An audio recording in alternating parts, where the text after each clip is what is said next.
Okay, yes, thank you so much for joining me. I believe that you can hear me and you can see me. Okay, yes, I can see that you have joined the group. Thank you so much for joining me, Sister Masura. Yes, it's our Friday live again.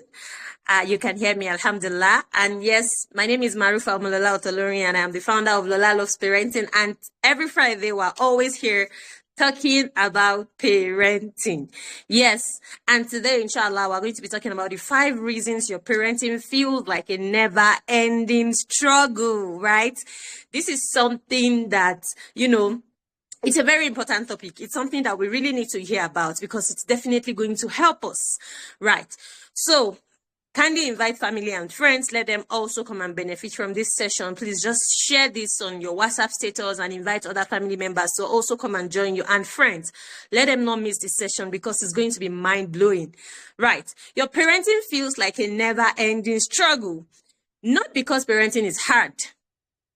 Not because parenting is hard, but because you are either doing it with minimal or no knowledge of parenting at all, or you are doing it from your unhealed self. I'll say that again. Your parenting feels like a never-ending struggle, not because parenting is hard, but because you are doing it with minimal or no knowledge of parenting, or you are doing it from your unhealed self. And one thing that we need to know is that if you can't rise above what you are ignorant of, if you are ignorant of something, you can't rise above that thing. It will definitely continue to be a struggle for you. It will definitely continue to be a challenge for you, right? And also, you can't stop hurting from what you have not healed from. I would appreciate if you can help me put that in the comment section. You can't stop hurting from what you have not healed from. The first thing that I said is that you are struggling on your journey as a parent, not because parenting is hard. Parenting is not that hard. At least it's not as hard as people think it is, right? A lot of the time we are struggling because we're doing it with minimal to no knowledge at all, right? And also because we are doing it from an unhealed wound. And one thing we need to know is that you can't rise above what you're ignorant of, and you can't stop hurting from what you have not healed from. This is something we need to know. So today, inshallah, I'm going to be sharing with you 5 reasons why your parenting feels like a never-ending struggle. Some of them might get you to start taking action. Yes. Some of them might keep you glued, like, I have to be here. And some will leave you astonished. Some will leave you very surprised, like, really? So this is what actually makes me struggle in parenting. But whatever it is that you feel, yes, you can't rise above what you're ignorant of. Thank you. So it's going to leave you shocked, like, really, is this what is making me struggle? But then stay with me, don't go anywhere, and try to invite other people. So the first reason that we're going to be talking about that makes parenting feels like a never-ending struggle is that you are fighting the child you once were. Would you have me write that in the comment section? You are fighting the child you once were. That's one of the reasons why your parenting feels like a never-ending struggle. Something that you have to struggle with because you are fighting that child that you once were.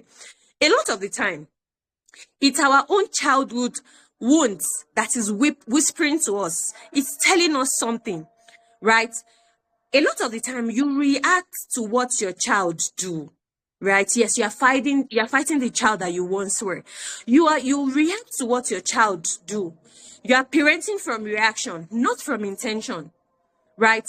I'll give you an example of you fighting the child that you once were. Yes, thank you. Think about it.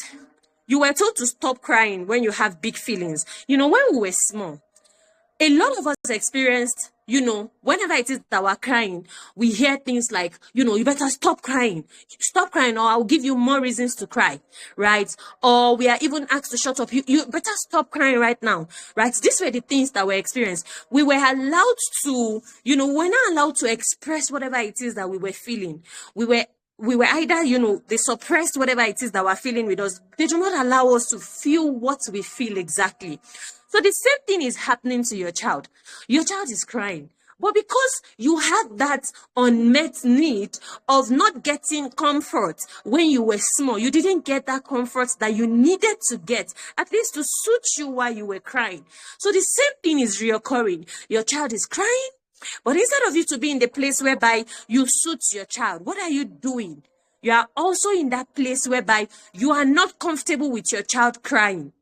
So your child is crying. Instead of you to suit that child, you're unable to do it because you are fighting that child that you once were, because you didn't get that comfort that you needed. So it traumatized you.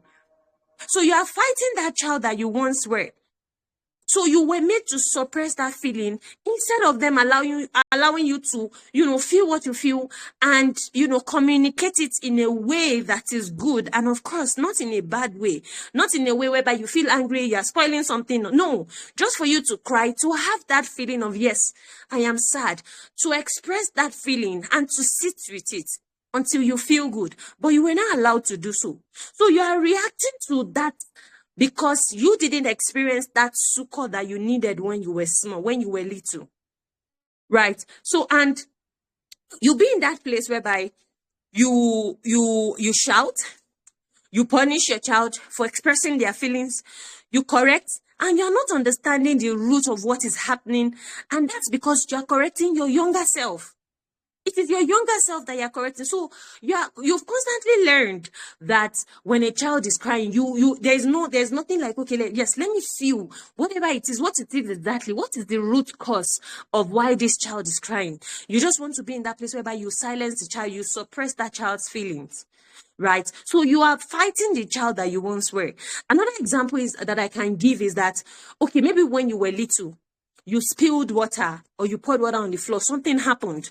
And instead of your caregiver to understand that mistake happens and, she assists you in cleaning it up and, you are good. But you were always criticized. There's nothing you can do. Look at you spilled water now. And, the likes of correction, criticism like that happens. And that was what you experienced. If your child does the same thing, because parenting patterns are reflective, you would definitely want to replicate whatever it is that you experienced growing up. You definitely want to do that because that is what you learned. You didn't learn otherwise. You didn't learn that it was a mistake. So what happens? You be in that place whereby you don't want to make mistakes. Have you thought about it? I've said this several times. You are in that place whereby you don't want to make mistakes. Any little thing, you just want to be in that your comfort zone because you don't want to make mistakes, because you don't want to be criticized, because you don't want to be judged. And the same thing is replicating itself when it comes to your child. Your child is making mistake, and instead of you to be able to acknowledge that, yes, mistakes are signs that you are trying, it's okay, but then we need to learn from them. But you are criticizing your child because you've not learned that mistakes are a normal part of life.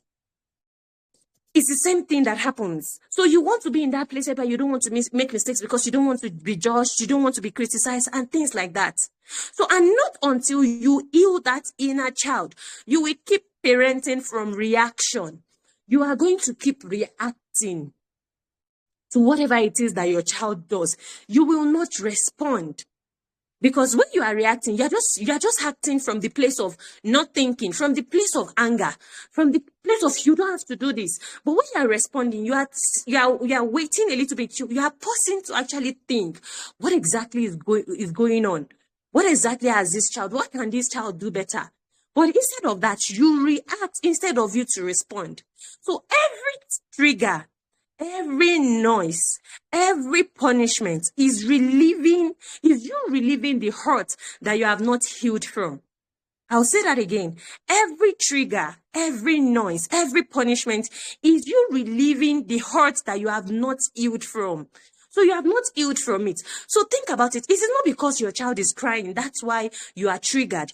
You are triggered because you have a past trauma that you have not healed from. It is not the spilling of water that is making you shout. It's just like having an injury before on your leg and something mistakenly touches it, you shout. Not because of that thing that touched that wound, but because you have a wound there already. Did you get that?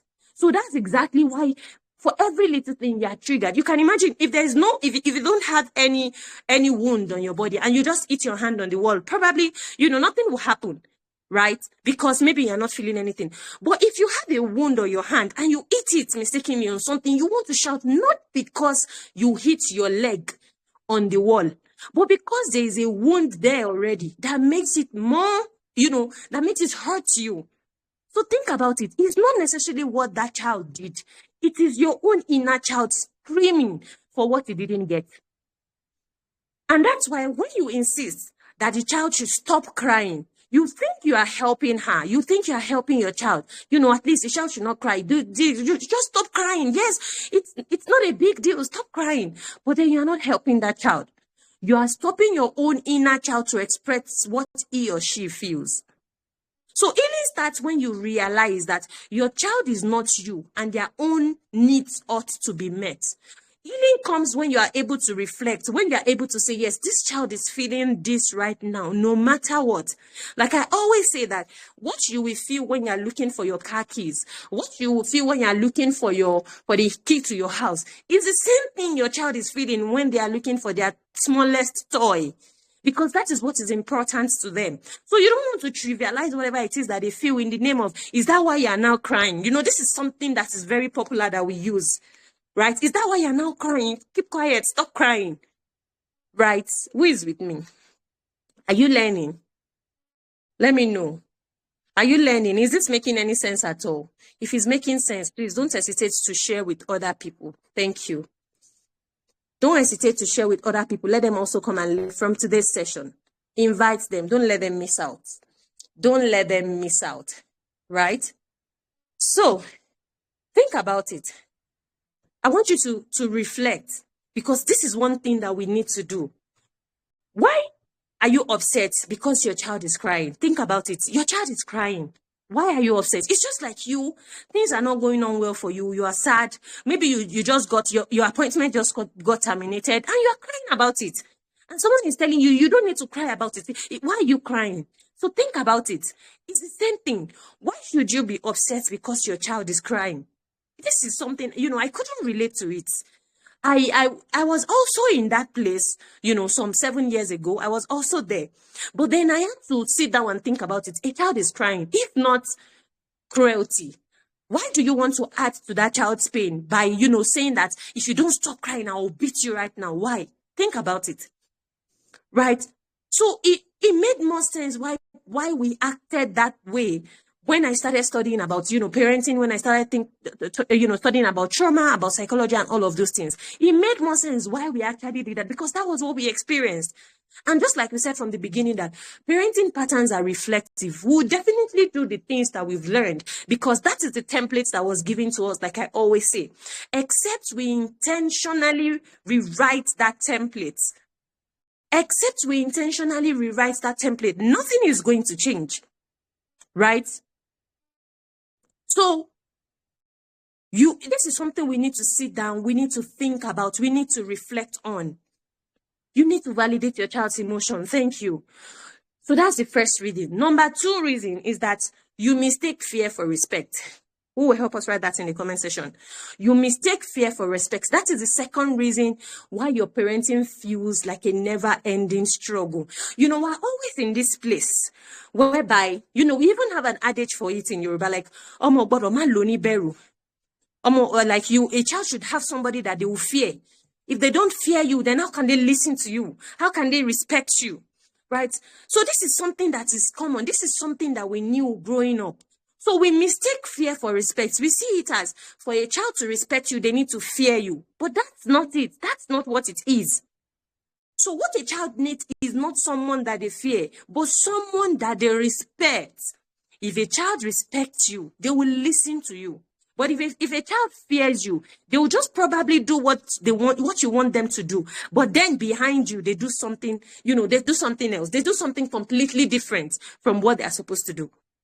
Because it is just that fear. And the moment you are no longer there, it means that fear is no longer there. So what happens? Your child is not actually learning. So for a child to listen to you and for you to influence that child, what you need isn't for them to fear you, but to respect you. But what we have learned is that fear is a sign of respect. So you think your child is listening, but they are actually scared. You feel that your child is obedient, but that child is actually in fear. That child is not necessarily listening. That child is not necessarily learning. So fear will make that child to obey you. But the truth is that it doesn't make them to grow. It doesn't make them to learn. And that's why you keep repeating the same thing over and over and over and over again, and nothing is changing. And that's why you struggle with your parenting. So you feel that all that you need, all that your children need to, all that needs to happen is that, hey, mom is coming, we do this. I remember that time I used to really visit, a family friend, because I was the only child for a period of 8 years. And I'm always with this family friend. And I can remember that when their father is going out, they take the cable of the television and they keep it. Right? He takes it and he keeps it. And what happens? We sneak and take it. We'll take it. And in the evening, towards the evening, when we know that, the parents will soon be coming back, all of us would have positioned ourselves in a way that everything will be perfect by the time they enter. Even if the house was chaotic before once we hear that they are coming, someone will be by the television to remove the cable. Another person will be by the entrance of the room to put the cable back where he met it. Another person will be in a place whereby they are clearing the sitting room. And before you know it, everything is clean. That's what they want. That's because there is that fear. Those children has not really learned why they shouldn't take the cable, why they shouldn't watch the television at that time. They have not really learned why the room must be clean. So it is just an element of fear. So that's why I said that fear will make your child to obey you. They will, they will listen to you, they will obey you. But do you know what happens? A time will come when, that silence and constant pleasing as a result of fear will become a distance that you can't bridge. Think about it. A child who has always lived the life of fear, the life of just being scared. Once the child continues to grow, especially when they get to their teenage age, and that's why so many parents teenagers are so difficult to raise. Today, people argue this with me a lot. I tell you, it is because of the relationship that you had with them when they were little. So people come and say, teenagers are very difficult because you have not built the right relationship. So they are experiencing a little bit of dependence. They are not totally depending on you like they used to depend on you. So they will rebel. They will not listen to you anymore. If you have a teenager here, think about it. If you have experienced this is what has happened. So what you need to do is to first of all connect with your child. Have a relationship with them before you can be in that place of correcting them. Because if you do not do that, they will not, you keep struggling. You continue to struggle. Have you seen a situation whereby we have an old woman or an old man and a younger child, or not young child, like an adult who is now an adult? And the adult is just going to be there shouting on the mother. Oh, come on, let's do this, let's do that. Things like that. Do you know what has happened? Because there is no respect. What was there in the beginning was just fear. And now the child is not depending on you for anything. The child is now working. Probably the child now has children also. She has a good job. She has a car. She has a house. She has all of these things. The child is not depending on you for anything again. What happens? Disrespect setting. So if being silent, your child is silent when you're talking. Your child is unable to challenge you and say, "Mommy, what you did is wrong." Your child is unable to do that. He's not, we're not saying in a dishonoring way, of course not. But your child is unable to tell you, "Mom, you did this and this thing is right." Your child is unable to tell you, and you feel that is success in parenting. No. It is just a silence. It is just that silence. And, they're just trying to please you, just to survive around you. Just to survive. It's just a result of fear. And what happens is that it's going to create distance. It's going to create a void that you will not be able to bridge at the end. So fear and respect is not the same thing. It's not the same thing. This is something that we have learned. We feel that once a child, no, not in Otomaberu. It is somebody that they can respect. Someone that they respect. Someone they can listen to. Someone that can influence them. And that's why we constantly say that you need to be in that place whereby you're an advantage to your child. You need to be in that place whereby your children will respect you. And there are certain elements that you need to have before you can actually gain that respect. There are certain elements as a parent that you need to have. If not, you continue to struggle because that distance is there and you will not be able to bridge it if you continue that way. Am I speaking with anyone today? So how does it play out? Let's think about it. Right? When you walk inside, you want inside your house, your child just turns quiet. Maybe they were talking or doing something. That child just turned quiet, right? You see it as, yes, this child respects me. But it's actually fear playing out. Right? And this is why a lot of children will go and try the things that normally in your presence, maybe they will not try it because they fear you, because they are scared of you. But the moment you are not there. So something that happens when the children are free, they are no longer with you. Maybe they've gone to the university. They are now exhibiting what is real for them. You now say something like, this child has changed. No, the child was never, different. Your child was not just showing you his or her real self because you didn't allow it. Because that fear was just there for them not to show you what it is that they really are. So they're just scared of you. They haven't really learned why they shouldn't do certain things. So, and as the child grow older, like I said, the respect and that fear aren't there all together. Rather, disrespect comes in and a thought of, what can you do? Yes, what can you do? They say things like, I'll soon leave this house. Because that connection is not there. That respect was not there in the first place. It's just fear. It's just them being scared.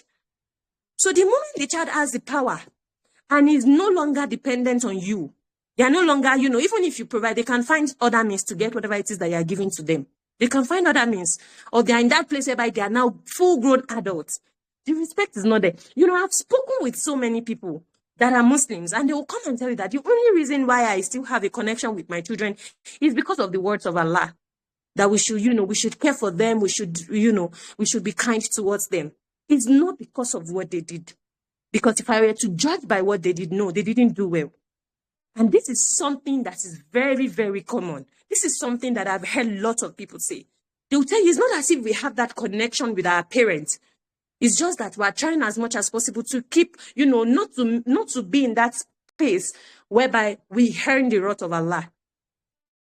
So think about it. So fear is no longer there, and the respect that should have been earned is also not there.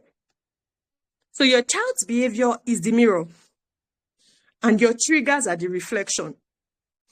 So whatever it is that your child is exhibiting, you want to look inward. What exactly do I need to do? What am I doing? What am I doing wrong? What am I not doing right?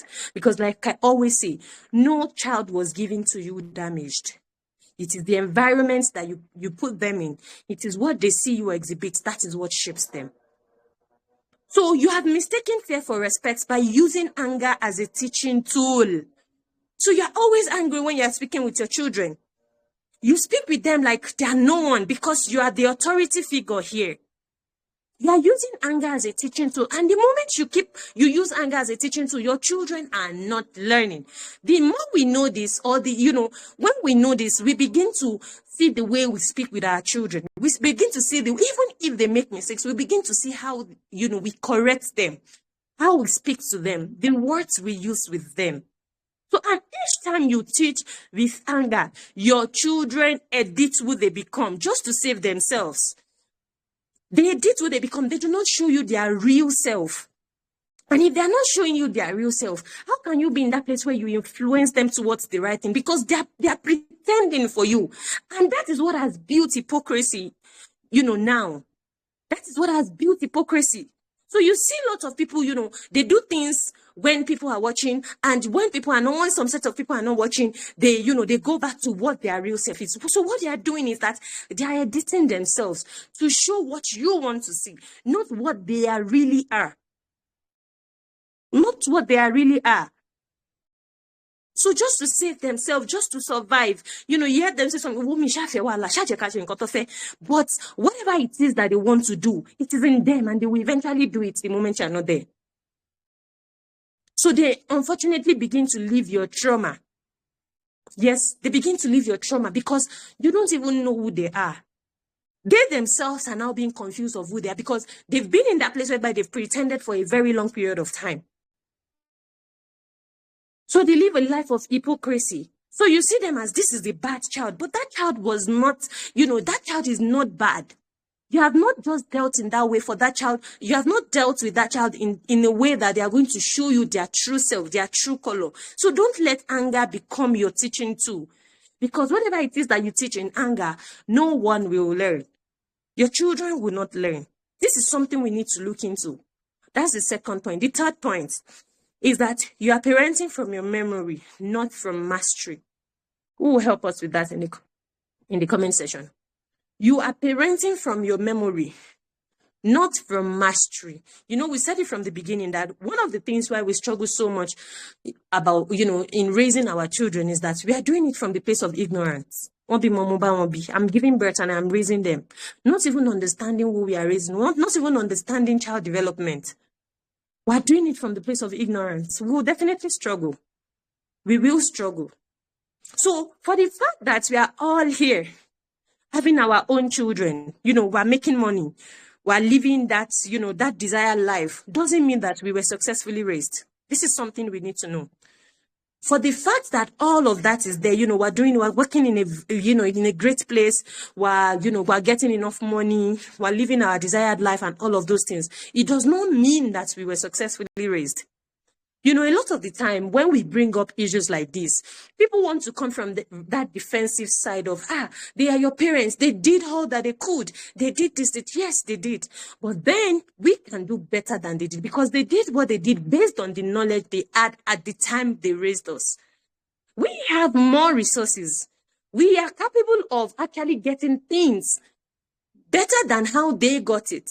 So we should do better than them. But the moment you are not thinking about it from their direction, you are seeing it as, if you're in this place saying something like this, that means you are not, you do not appreciate them. No, it's not the fact of not appreciating them. It's not just the fact of us being better. Just like our parents will always pray that wherever it is that I get to, whatever it is that I achieve, my children should be better than me. Even in character, we should strive to be better than them also. So all that we pass through and we still get to that point where we don't feel fulfilled. Think about it. We have lots of us that, after our secondary school, after 20 years, after 22 years, we now come back and start thinking, what do I want to do with my life? Like, where do I want to work? What exactly is my purpose? What is this? What is that? That is something that we should try as much as possible to eliminate for this generation. And if we do not have the right knowledge, we won't be in that place whereby we do that. We still see some people whereby, they just go to university just to go to university. They'll tell you, any course, I shall want to go to school. Then at the end of the day, we study the whole of the courses for 4 years, for 5 years, and we're back to square one, not even knowing what we want to do. And that's why you see a lot of people who are medical doctors, who are this, who are that, and they will come back. I know someone, especially who is now a teacher, who happens to be a medical doctor. He studied all of these things. So yes, our parents did their best, but then we should do better than they did. We can do better than they did, only if we're intentional about our journey. So we need to know that love alone doesn't raise children. Who will help us put that in the comment section? Love alone will not help us to raise our children. Yes, I love my child. That's not enough. It's not enough. I was scrolling through the internet and I saw a video of, an educationist who was saying, no matter the parenting books you read, no matter whatever it is, if that love is not there, you will not be able to parent the way you should parent. But then we need to know that love is not enough. Love alone does not raise children. If it is not guided by wisdom, if it is not guided by the mastery of our own children, understanding our own children, understanding child development, the way they develop, understanding their emotions, you will keep misinterpreting their behavior. You will see very little thing that is just your children crying for help as disrespect. You will see so many things that you are supposed to manage, or you will mismanage it because of a lack of understanding, because of a lack of knowledge. You will continue to struggle, and at the end, you will lose these children. Because you do not have the right knowledge, because you are parenting from the place of memory, not mastery of your children. You're just parenting from the things that you've experienced, the good, the bad, the ugly, and you are replicating it. So a lot of the time we say things like, when we say certain things, that this thing is wrong, this thing is bad, this thing is not something we should do. We say things like, our parent did it to us and we turned out okay. Our parent did it to us and we're fine. Our parent did it to us and we are here today. We have the best job. But is that all there is? Is that all there is to, is it all about having the best job? If we deeply think about it, there are certain things that we do today. We're earning so well, we're doing very fine, but we're not fulfilled. We're not fulfilled. This is something that is very common. We're not still fulfilled because we have not seen that thing that actually brings fulfillment in us. So for the fact that we turned out fine, we're doing our best job, we're earning so much and all of these things, doesn't mean that we are whole. For the fact that we have all of these things does not mean that we are whole. No, we are not whole. So a lot of us are not whole. We are just afraid to question our childhood because we don't want to let it look like we're judging our parents. We don't want it to let it look like we're criticizing, but there are certain ways we don't even need to go that far. It's not about confrontation, no. It's about sitting with the truth. It's about sitting with, okay, yes, they did this. I loved it so much when I experienced it. I'm going to replicate it. I'm going to build on it and give it to my children. They did this. It was bad. It was not something that was, that I wanted to experience. I'm going to eliminate this and I'm going to start working on it. Let us face it. Let us face it. So we need to be in that place where we sit with that reality of, yes, this happened. I didn't like it. I didn't like how it played out. And I do not want to replicate it with my children. And we won't be able to come to this conclusion if we do not reflect, if we do not think about it. Like I said, it's not a case of confrontation. It's a case of sitting with the truth. It's a case of sitting with whatever it is that went well and replicating it. And whatever it is that wasn't good, eliminating it. So one thing that will help us to do this is knowledge. Knowledge needs to replace the negative parenting memories in order not to continue to replicate them. It's just like you want to eliminate this, but there's nothing to replace it. For example, we have said it several times that shouting at your children does not make them still listen. It does not make them learn. You want to stop shouting and still you want to communicate, but you don't know how to do it effectively. You need to learn. That's where knowledge comes in. Because it is knowledge that will actually help you to replace negative parenting memories with positive ones. So you do not replicate those things. So if you are saying a lot of the time we do the things that we do because we do not have access to the tools that we actually need. Even if we do have access to it, we are not in a place whereby we are implementing it effectively.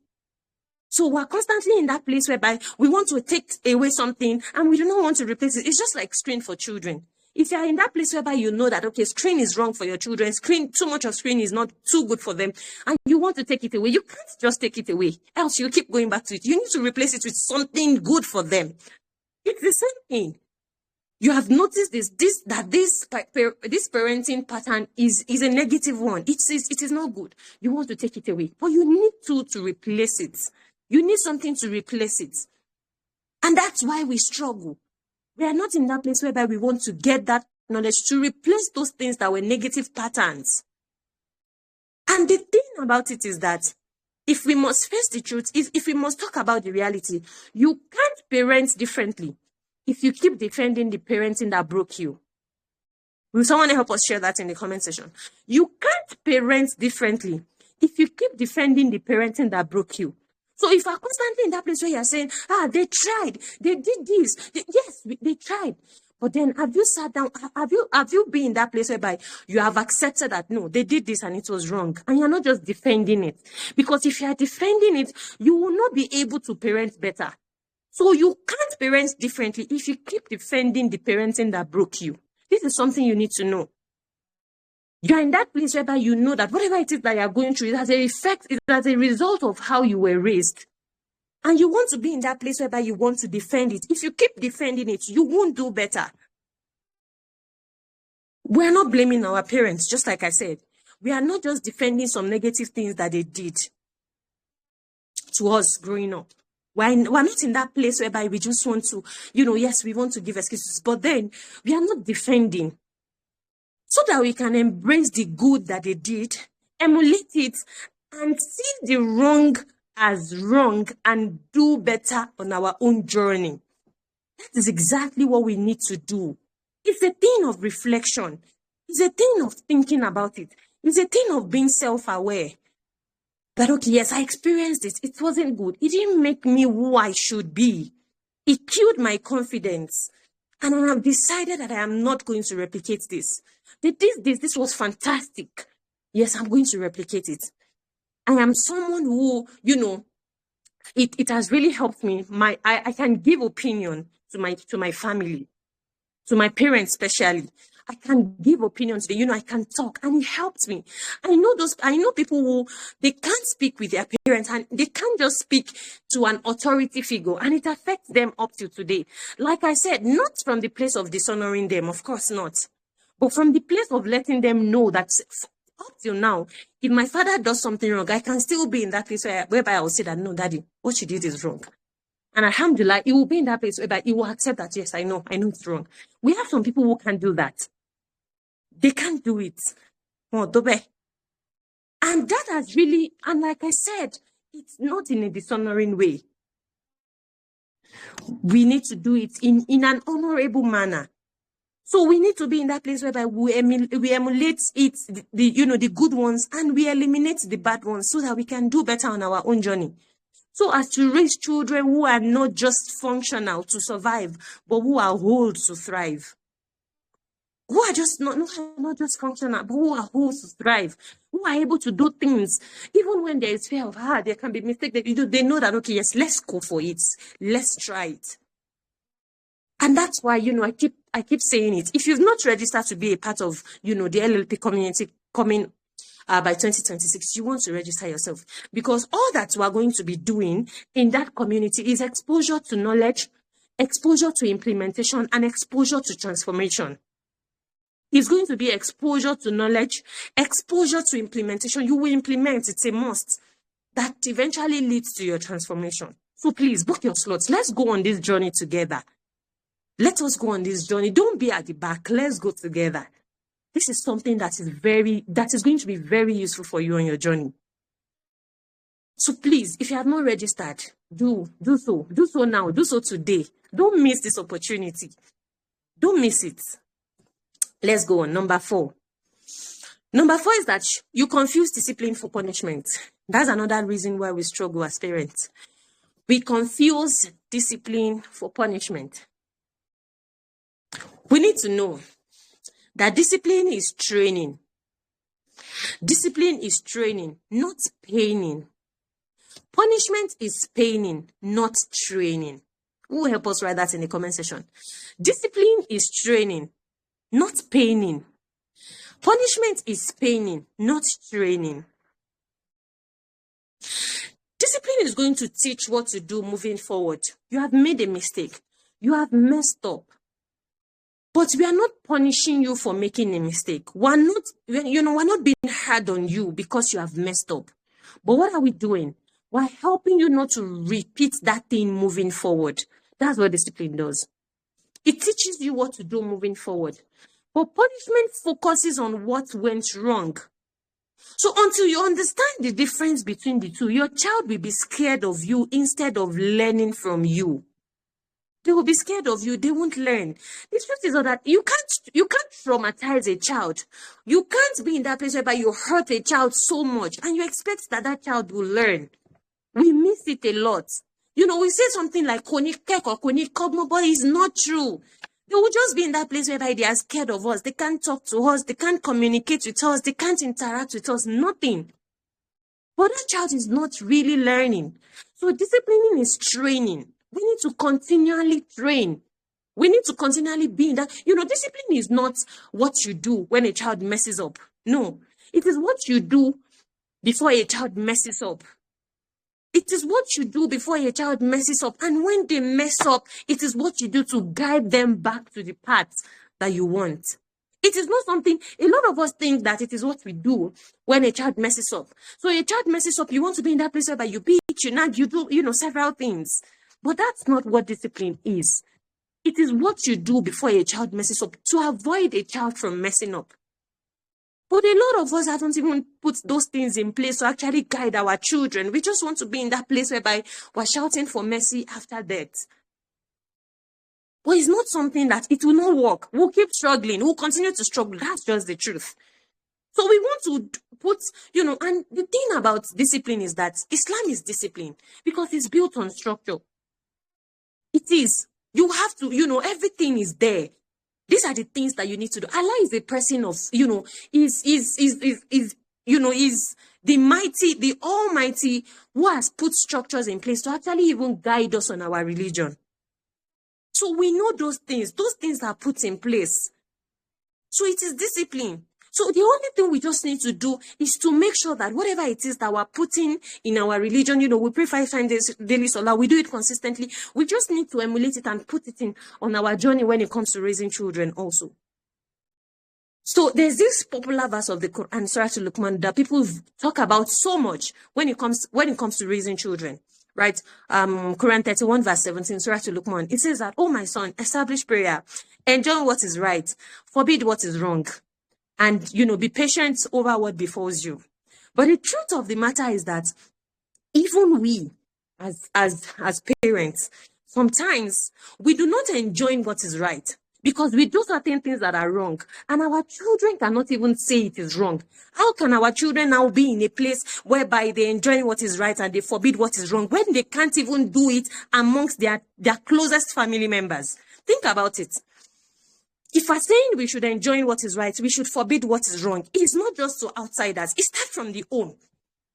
So if you're constantly in that place where you feel that because you're the authority figure, your children cannot even tell you when you do something wrong, that fear is there. They are scared of you. Then how are you teaching your children to enjoy what is right and forbid what is wrong? This is something that is very popular. This is something that we say so much. Enjoy what is good. But we do certain things that are wrong, but our children cannot even tell us that, "Mommy, no, what you did is wrong."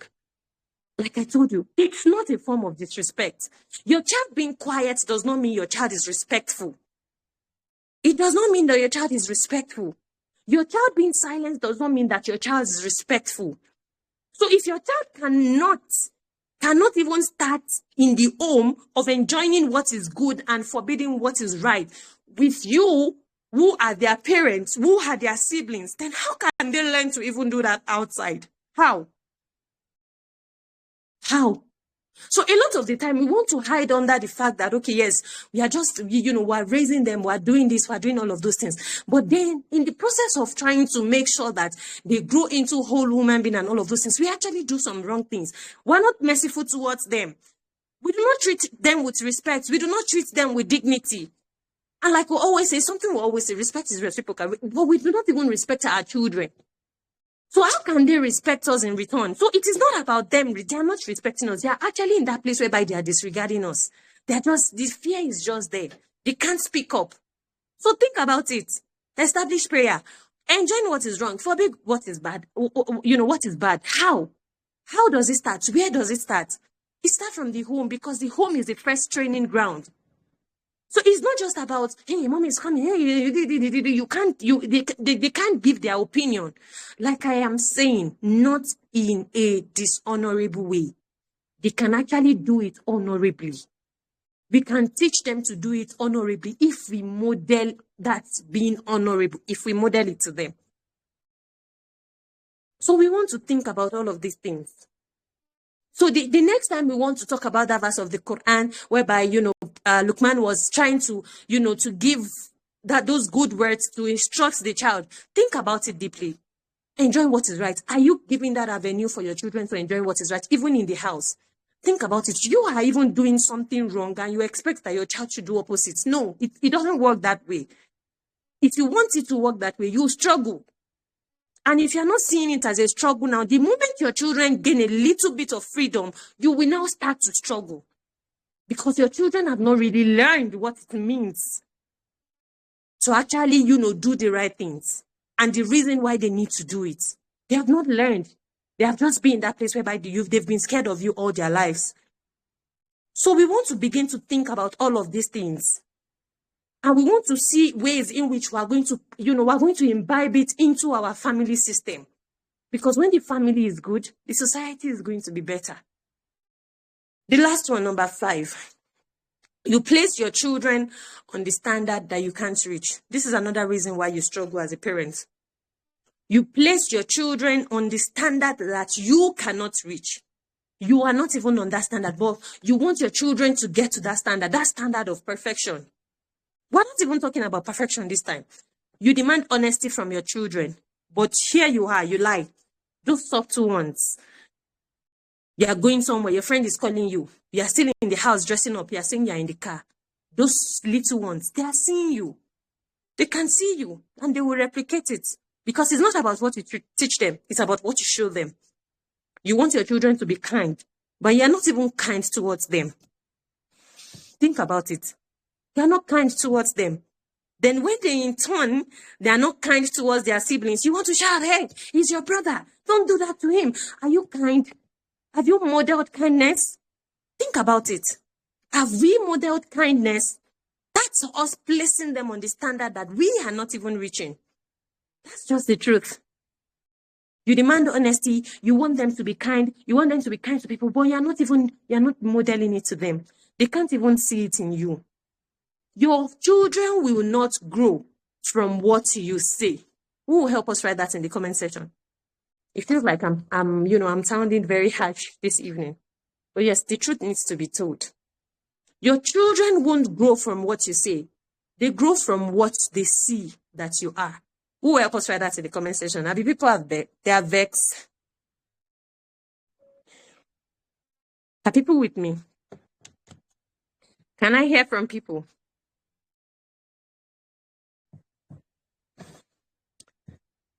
Right.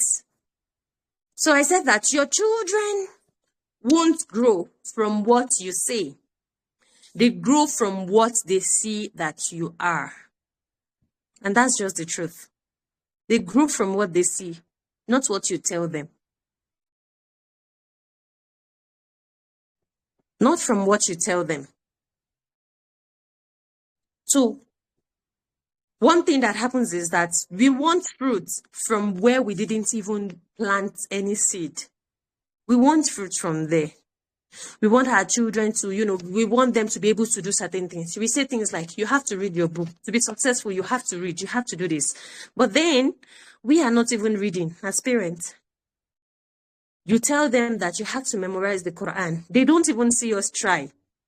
Even if it is to read it in a way that, okay, yes, you are struggling. And as a matter of fact, you are struggling, but then you struggling will even get you more reward because you are trying your best. You can imagine our own mistake is not giving us wrath from Allah. It's even giving us blessings. But then we want any mistake that our own children does, we want to be in that place whereby we punish them for it, we criticize them for it, we do certain things. Let us think about all of these things. Let us ponder about them. So your children will grow they won't grow from what you say. They would grow from what they see that you are, what you are modeling to them, what they can see. And that's why we keep saying that your children were not given to you damaged. They are given to you whole. It is how you deal with them. It is the environment that you raise them. It is how you raise them.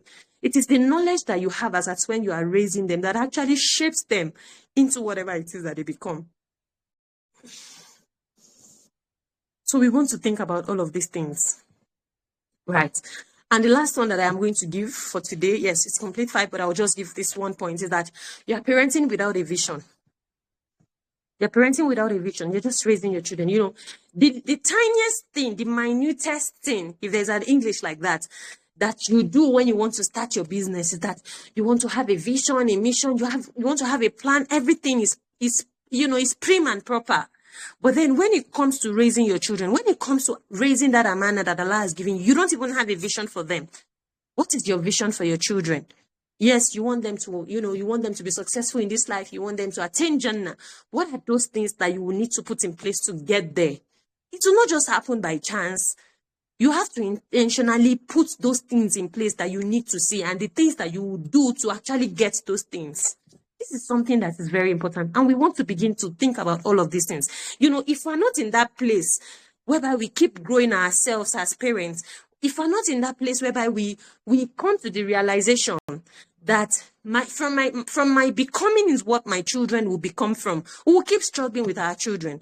Because what is going to happen is that we want them to do certain things that we are not even doing, that we are not even showing.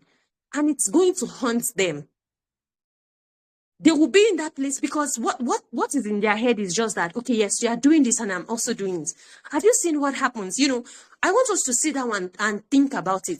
If we have older children that have siblings, if you're someone who is always shouting, who is yelling, who is not calm, there's chaos and everything in your home, your children are also going to, they will learn it and they will replicate it right in your presence to their younger ones.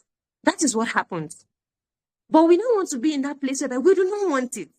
Yes, we do not want it. We even be in that place whereby we are correcting it. But that's what they can see in us. That's what we are modeling to them. So we want to sit down and think about it. What exactly, I said it from this session that, this session is it will stretch you. It will make you to want to take action. It will make you feel good, like, really. And you want to ponder on all of these things.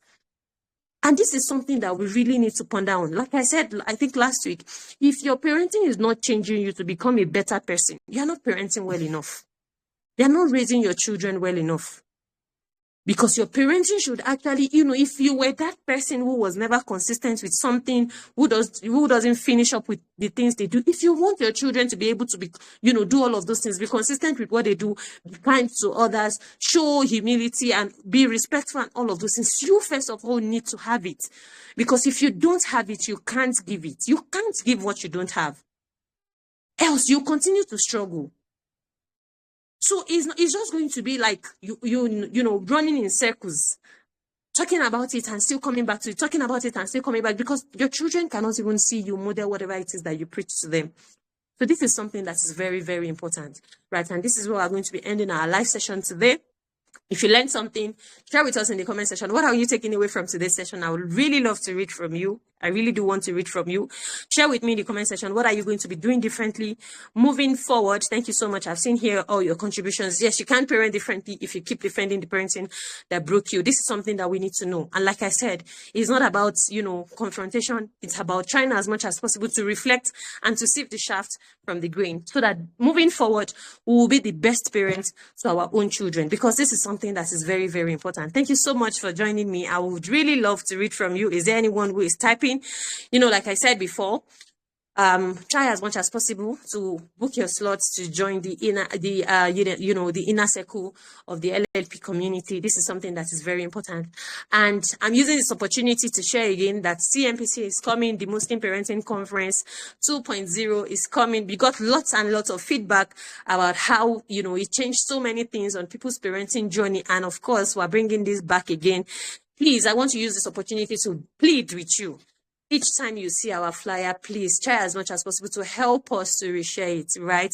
If there's anyone who sees it from your status update, from Facebook, from anywhere where you have reposted it, and they take advantage of this, whatever it is that they learn, of course, we know how it works. We'll definitely be rewarded for that. So please, as much as possible, if we keep sharing it and you keep seeing it, please try as much as possible to help us share it. We don't know when, I remember that when I was sharing, talking about the early bird offer of LLP community, it was towards the last day, and someone was asked me a very long time about it, was saying, is this the program that you spoke about? This, I'm just seeing it. Like, really, you're just seeing it. I've been sharing this on my status updates almost every day. How come you're just seeing it? That's how it is. So people who don't see it on your status, one day they will definitely see it another day. So please, this is me pleading, this is me begging, this is me coming all out. Please try as much as possible to help us share, share the links, share the flyer, and let people know that TMPC 2.0 is coming by December, inshallah. Please help us to reshare the flyer and help us to invite, many people. May Allah make it easy for you and may it weigh heavily on your scale of good deed also. Subhanakallahumma bihamdik, ashhadu an la ilaha illa anta, nastaghfiruka wa atubu ilayk. Jazakumullahu khairan. Thank you so much for coming. See you again next week Friday, inshallah. Assalamu alaikum wa rahmatullahi wa barakatuh.